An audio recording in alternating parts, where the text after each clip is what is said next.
Viral santri lawan begal terekam CCTV, berhasil buat begal kabur.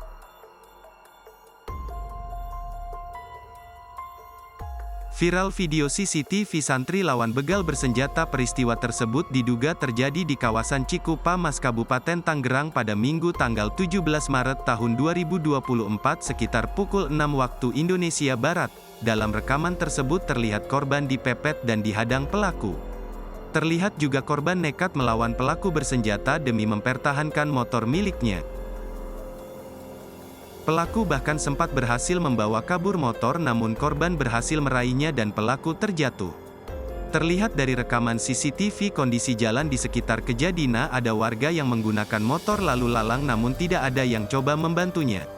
Kedua pelaku lantas melarikan diri setelah aksi pelaku diketahui sejumlah petugas keamanan di kawasan Cikupamas.